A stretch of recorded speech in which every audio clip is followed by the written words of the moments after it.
Hello and welcome to Buckman's Model Mania. Today I'm going to be working on the second stage of the Disney Dollhouse. And again, this is in French. And I don't read French. So I had to figure out a way to translate the instructions if I needed to. Turns out that Andrea had a spare tablet that she hasn't been using, hasn't used it in probably over a year. So I've confiscated the tablet, or she gave it to me. And what I can do with it is I can take Google Translate, and I should actually show how it works. But I can take Google Translate and use it to take a picture of the instructions if I'm not clear about something, and it'll translate it from French into English, at least enough to where I can understand it and go, got it, let's push forward on this. So let me pause real quick here while I go get the tablet. I've actually gone through and I've looked at what the instructions are that I was confused on, but it'll let me, I'm not going to use it for this, but it'll let me look and see what it is that I'm trying to do and make sure that I'm not screwing something up. So let me go get the tablet and I'll be right back. Okay, so here's the tablet, and I have to make sure I don't open it all the way, because if I open it all the way, it blocks the back camera and I can't see anything. Oh, come on.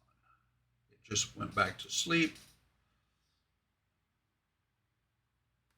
Put the pin in. I already have Google Translate open. Let's see, we'll just do right here. Come on. Because it actually does translate on the fly. So let me show you what it says here. No, that right there is in French. I don't speak French. I don't read French. I took French in high school. 3 years of it, doesn't matter. I still don't do French. But, and I apologize for the lights. Hang on just a second. There we go. We'll get rid of the glare from that one.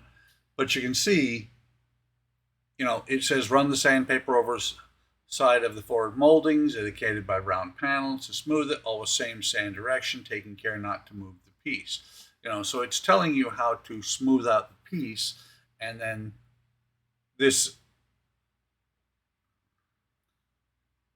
it keeps wanting to know, is the translated text good? There.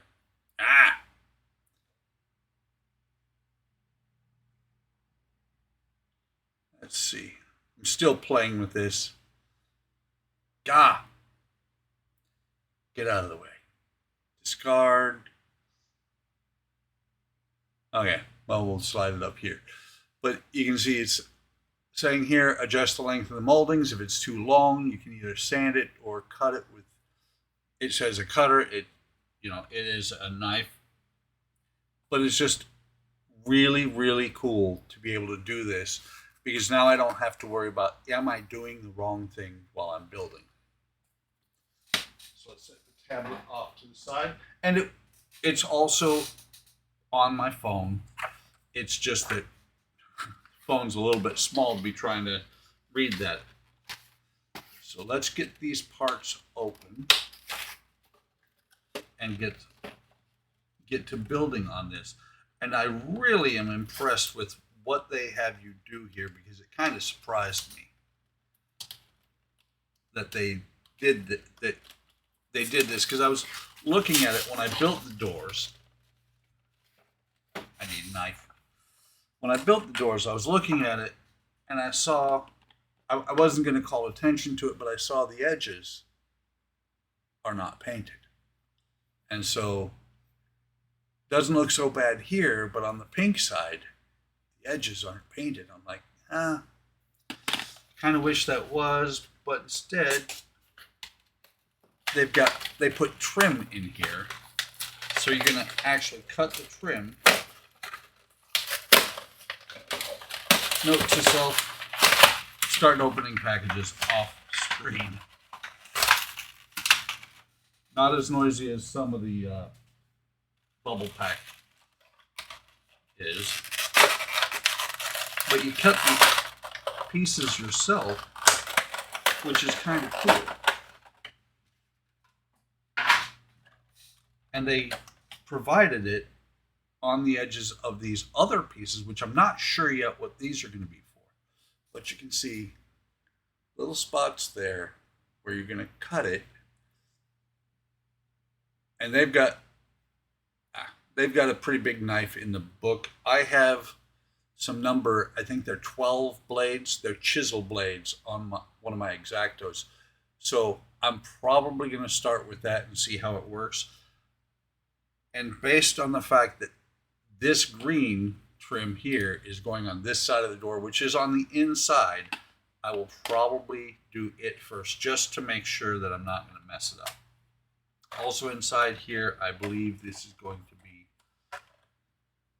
the frame for this door. You can see the holes because this is the front door. So I think this is going to be the frame for the front door. We've got the side pieces here. Some more side pieces here.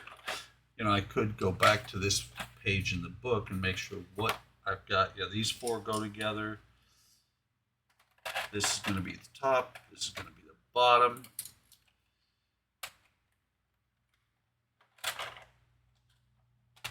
We've got these.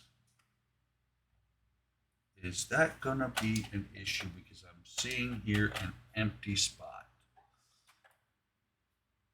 Empty spots are never good in these bubble packs. Since I bought this secondhand, I'm not sure how I'm going to fix that if there is actually a piece missing. So let me go ahead and get these parts all out, inventory, and see if I can find that spot. I will be right back. Okay, I actually looked at the bubble pack that I had taken off the top here, and that's where that part was. All of these parts I will have to sort out. This is going to take a long time. So a lot of this I'm going to do off camera. They do provide you with some really stiff sandpaper. And they, in the instructions, they kind of suggest fold it over and, you know, just go one direction. I'm not sure if I'm going to use this, if I'm going to use a file, or if I'm going to use other sandpaper that I have. They also provide you with a fairly decent, not really too bad, set of tweezers. And nice, the tail on, a lot of times the tail on these is really stiff, but this is not going to break because it hit something. But now we have our first figure. It's a Mickey, and interestingly enough, I looked in the display room, and when I was doing the Route Master bus, Andrea gave me some figures. I didn't open this one up. This is all Mickey's. And if you look, they're comparable size. So it will be very easy for her once this is finished to populate the house with any figures, Disney figures she would like. We have a gold statue that could probably sit in the front. You know, so in the end, this is going to be a really, really cool project for me to finish for her. So I'm going to go ahead and pause the camera here. I'm going to get pieces cut out. I'm going to get them sorted so that I know which one goes where. And I'll come back afterwards. We'll glue them on and we'll go from there. I'll be back. So I just sorted all the pieces, and I have to say, I decided to come back before I built anything and say that I'm really, really impressed. So we've got the door frame. Actually, I think these are window frames. You got the top and the bottom. of the door frame. You got these pieces here, which are going to be cross members. But what I really thought was kind of cool is that each of these, there are multiple pieces on every one of these. I believe these are part C, these are part A, and so there's two of each color, and then you've got, I believe it's part B and part A again. So it is really pretty impressive the way they did this. I'm really happy. Actually, let's double check. Okay, so A, yeah, each one of these is an A and a B, the smaller one being B, and I'm sorry, these are parts B. Oh, okay, there's two part B's and two parts C on each of these, which that is really, to me, that's very impressive. They're beveled, they're flat on one side, they're beveled on the other, so that they're actually going to look really cool when they're put on the door. They're also angled. I'm very excited about this. And I've looked ahead between this stage. Okay, so this is stage 2, working on the front door. Stage 3, we do some more work on the front door, and I believe there's a table. And stage 4, we finish the front door. I mean, it is really, really impressive. I am very glad that I was able to get this. So let me go do what I was actually supposed to do, and I'll be back. Out hiking the Swiss forests and think you see a brief flicker out of the corner of your eye, they've returned. House of Horror. The world of urbex, that's urban exploration, covers all kinds of sinister, forgotten buildings tucked out of sight in our town. Okay, so I have the first side. Just noticed that stuck up a little bit. Of the doors are done. Don't drop the doors, break things. Not really, but still. There's the doors. There's the first side. This other side still needs to be done. And so I figured I would come back and at least show partially what you have to do after that.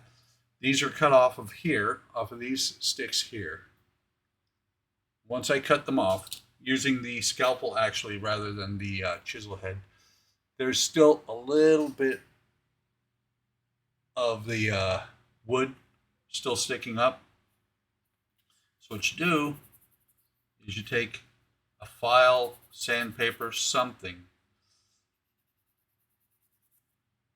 and you sand it down. You feel it to make sure it's smooth.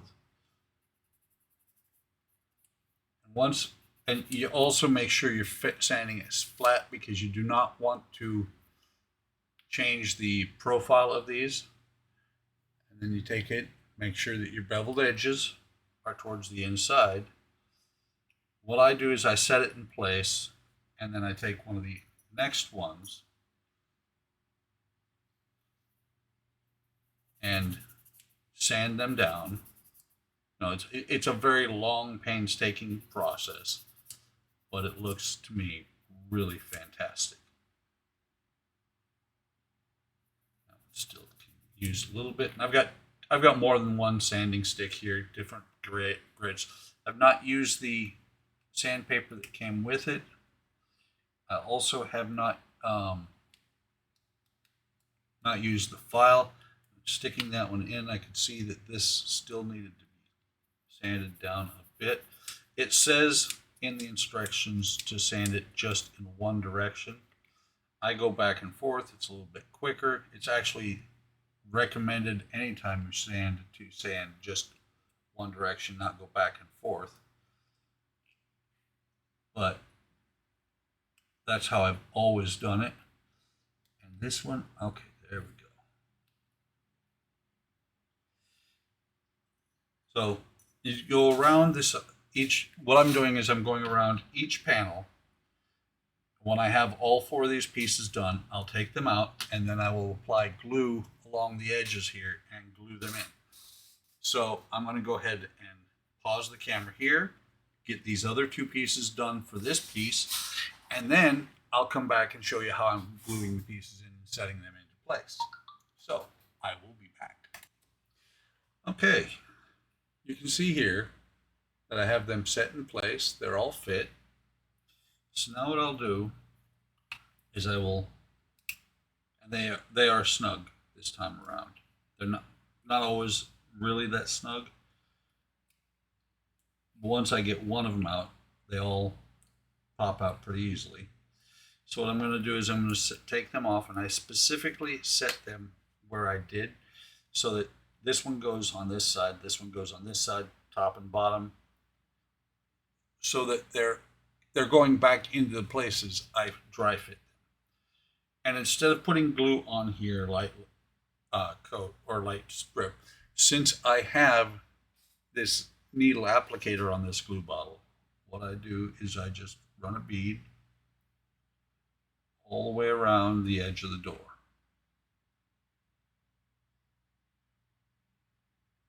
Just like this. And the first time I did it just one piece at a time. I found that if you do the whole door at the same time, it works just as well, works really well, and it is really fast. So now that I've got the glue on there, I'm going to get the excess off of here, put the top on, because when that glue dries in that top, in that needle, it sucks to get out. And so this is the side that was cut off from the holder piece. That goes against the framework. So I'll just set that one in there. And I'll make sure, going all the way around, that I put that side correctly, because the bevel that is there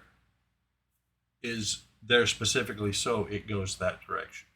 Goes in that way. This one is a little bit tight usually. And then I take this last one and I'll set it in here. I'll put it in here, and to me it's actually a good thing if you have to push a little bit. And what I'll do, and it popped up there, what I'm going to do here is where the glue seeped out, I'm going to take the Q-tip, push it out of there, push this one down. And that's also why I put the glue all the way around. The glue actually lubricates it a little bit. Clean up the glue that seeped, pushed out there. And that is that frame around the door panel. The white glue will dry clear and it'll be done. So I'll come back one last time once the doors are completely done, and we will talk about how they look and how I feel about them. So again, I'll be back. Okay, the doors are done. I love the way these look. I mean, they're beautiful. The trim was a little bit interesting, I'll say. It wasn't bad, it was just time consuming, but I think they look fantastic. So that is it for this video. That is the end of the second stage or second issue. And what we have left over, it shows right here, the picture. I'm not going to translate it or anything else, but you've got the two pieces here. One's the top, one's the bottom. I'm pretty sure that this thinner one is the lower part of the door frame. This is the upper part. You've got these pieces, which are gonna, actually they're gonna go like this around the door, and then they're gonna be like that further away because there's gonna be windows there. And then these pieces are gonna go in here, here, and these are going to be the cross members. So pretty intricate door build on the in the first 4 stages. This is stage 2, and it's just like most part works that you get. You have something pretty intricate that you build, and then you're going to put it away for a long time. I just watched somebody watch or build stage 116, I think it was. He mentioned that you finish this in stage 4 and then you don't see it again until stage 116. Might have been 117. And by the way, that was the Nexus. Still, I like it. This is a really good start to the build. Gets you kind of motivated. Lots of work on it. Some, slow you down. But I'm loving the way it's going together. With that, I'm going to say like and subscribe. Hit the bell icon. Come on over to Hobbytime Modelers on Facebook, YouTube, and Discord. Links will be in the description. Take care of yourselves. Take care of each other. Have a great day. Have a great day tomorrow. And I will see you in the next video.